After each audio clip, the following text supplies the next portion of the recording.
Greetings. This is ENS News 1 with the Weekender for the weekend of September 4th, 2022. I'm Michelle Crawford Sapenter, the General Manager for ENS News 1 Enlight News Source.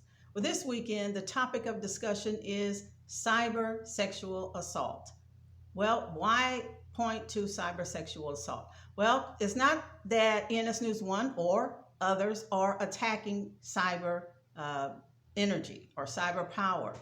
What is recognized in our society is that cyber has provided a great benefit in medicine, technology, in aerospace, in other areas, science and education in our society and beyond. But there are other negatives that are not pointed to that are controlled or made possible by cyber-powered devices. And those negatives are immersibility. That's a very technical term that actually means that the extent of the use of cyber power can go from very minimal to very extreme and present or provide for the virtual reality that we know to be present in our society. Well, as a result of this virtual reality, we know also that there are effects that can be created by virtual reality that can be quite offensive. Some of those effects are centered in cybersexual assault. Women in America today, 72% of women in America today have been assaulted by way of cyber devices. 17% of those women are Black women who have complained that cybersexual assault has been encountered by them. And what's more, and can be so very sorrowful, is the fact that LGBTQ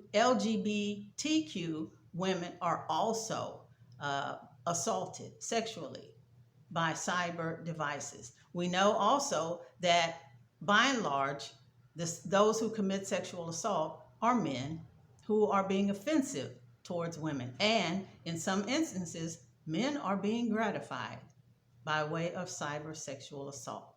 But that's not the worst of what's happening with cyber-powered devices.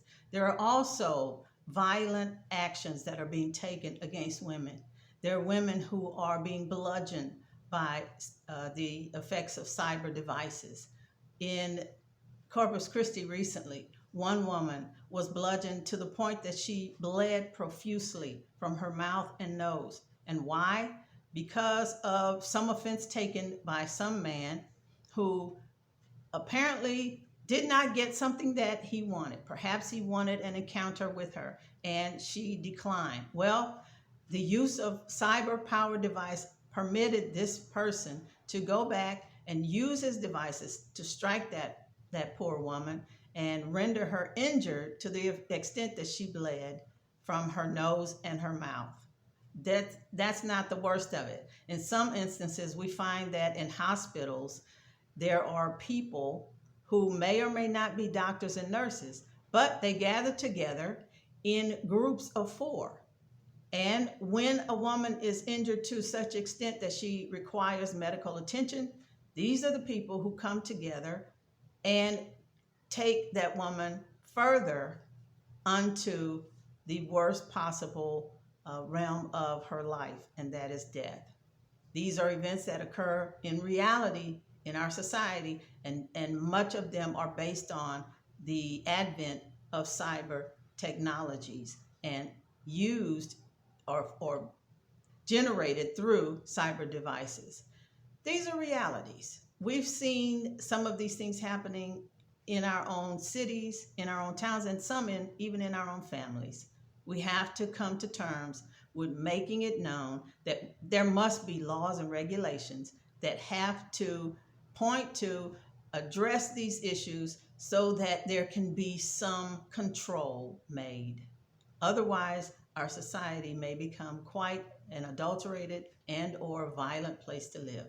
None of us want that. So if we get together, do something to make a statement, raise your hand and say, I want to do something about what's happening, the violence, the sexual assault, and these things that are happening in our society against innocent people.